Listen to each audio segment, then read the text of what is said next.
I am exhausted.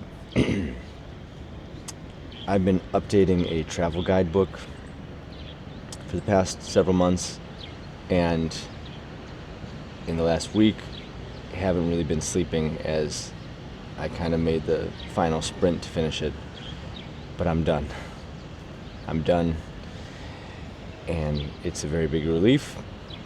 And I actually have time now to do some other things, like make some of these videos, which I haven't made for a couple months now. Today I'm going to talk about drinking and benzo withdrawal. And the first thing I want to say is that a lot of people don't ever need to ask this question because they've gotten tied up in benzos for any number of reasons. Maybe it was a psychiatrist or someone else in the medical community as a way to just deal with panic attacks or anxiety or any number of things, but they may have never had an issue with alcohol. And if that's you, this video is probably completely irrelevant, because telling you that you're going to have to stop drinking for a while doesn't really matter to you. There's other people where the story's a bit different, and I found that a lot of people, when they ask me this question, can I drink during benzo withdrawal, a lot of times they're asking the question not from a place of genuine curiosity or knowledge seeking, but they want to have some kind of validation, some kind of confirmation that it's going to be okay to drink during benzo withdrawal. It's like we have these people that come to us for travel advice, and part of the time we're based in Mali, me and my buddy that run these trips and have this little hotel in Bamako. And a lot of times they ask the question, can we go to this place, and this place? They're asking the question already because in some way they want us to confirm what they've already decided, which is that they're going to be going to these places, and they just want us to say, oh yeah, it's no problem. When we tell them it's not a good idea, they kind of get defensive and they start telling us, well, I read this and I saw, oh, this person said it's okay, and I talked to this person. And it's like, okay, well, were you asking us the question because you wanted to hear what we had to say, or were you just looking for validation? Were you just looking for us to say, oh yeah, it's no problem, you can definitely do that? And I found that it's similar to drinking. Most people are asking the question, can I drink during benzo withdrawal, because they want to be able to drink during benzo withdrawal, and they want to hear it's going to be okay. It's okay to do that, no problem.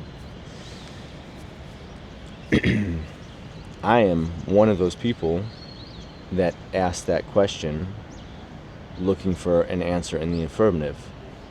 I wanted to hear, yeah, it's going to be no problem drinking during benzo withdrawal. Because unlike someone who has never had an issue with substances and got kind of tied up in benzos because of a psychiatrist or any number of reasons, but it was not kind of, let's say, an extension of their previous life path. For me, I had been using substances for half my life.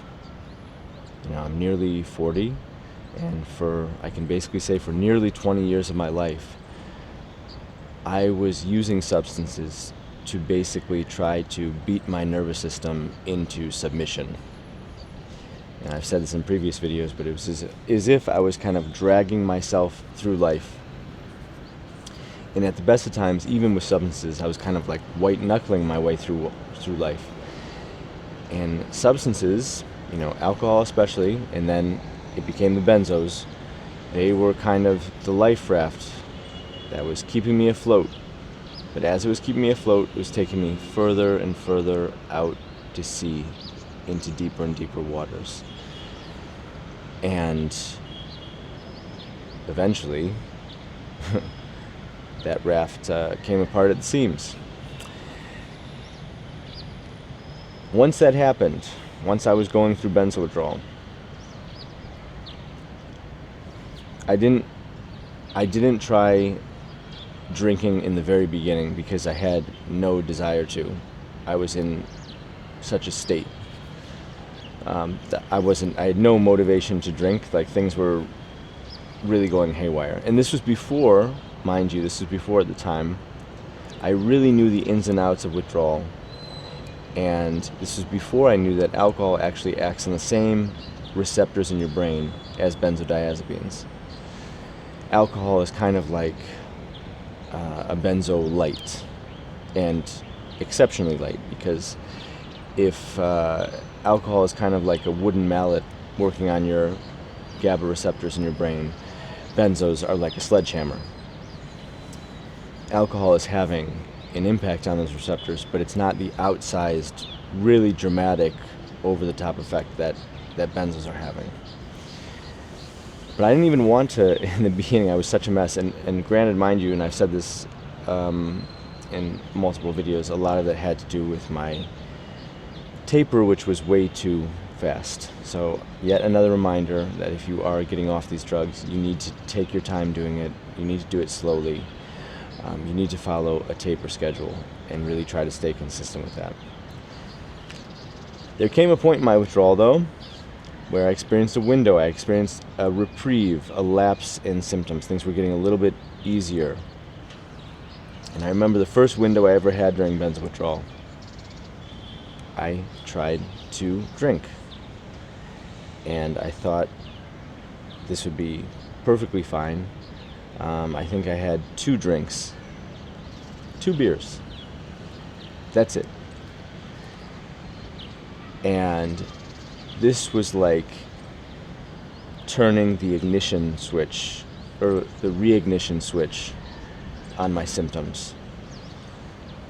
There's a phrase used called Kindling, which basically alcohol acts as kindling. What is kindling? Kindling, is the small bits, of paper and wood that you're using to start a fire.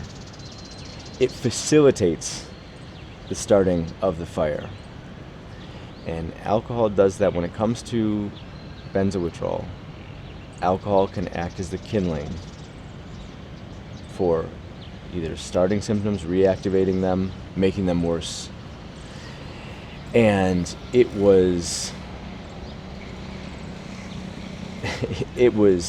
very effective kindling in my case. It brought back, and granted, a window, you can have a window that very unexpectedly comes to an end. You can have a window that comes to an end and you end up in a wave, and it's not because you drank anything, it's not because you had a particularly stressful situation, it's not because of anything that you can really point your finger to.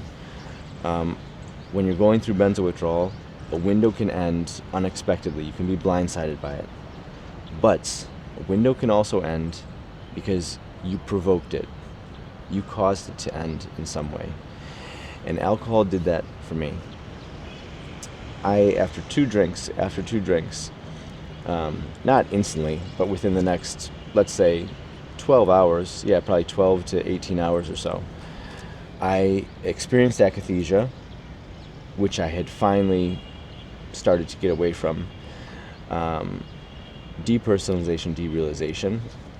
Then the following night, trying to go to sleep the following night, I was absolutely in shambles. I was in a state of pure terror.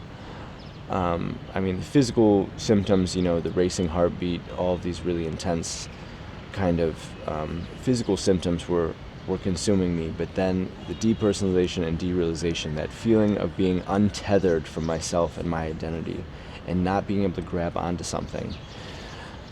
Oh man, it just rips you in half. It is honestly so unsettling and so terrifying.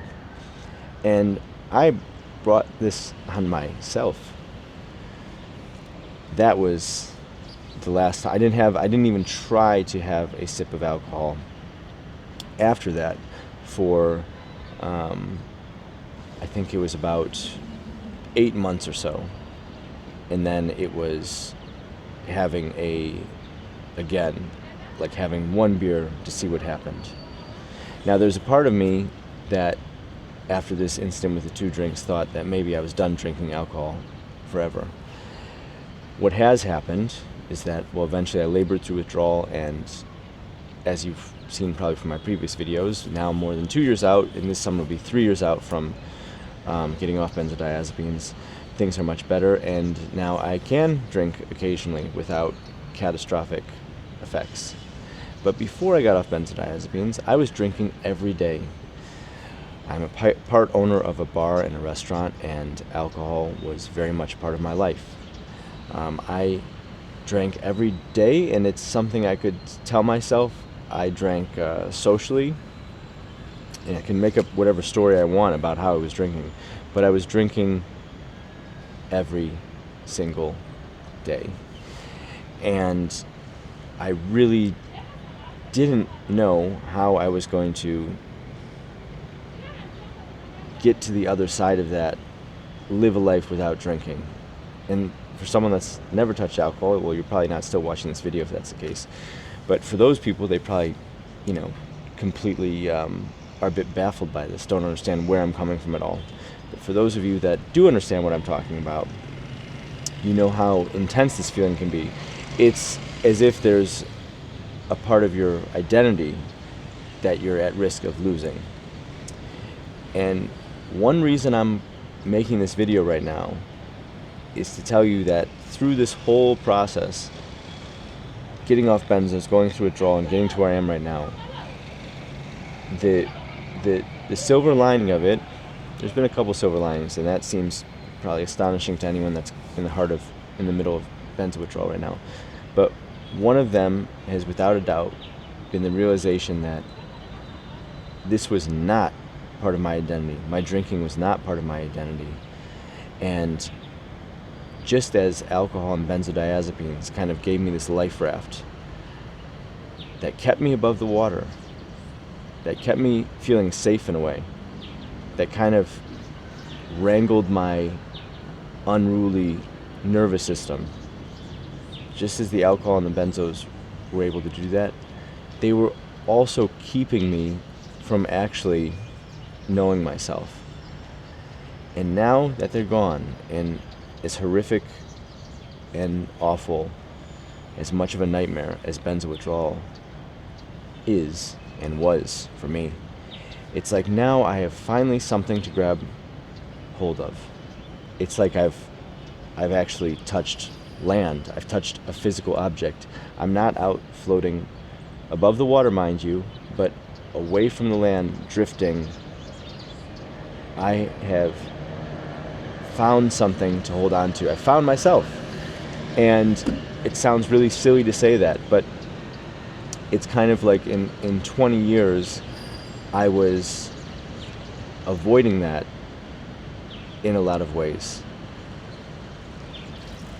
And if you're feeling a fear, if you're having anxiety over the idea that you're not going to be able to drink for some amount of time, possibly forever, I want you to understand that it is going to be okay.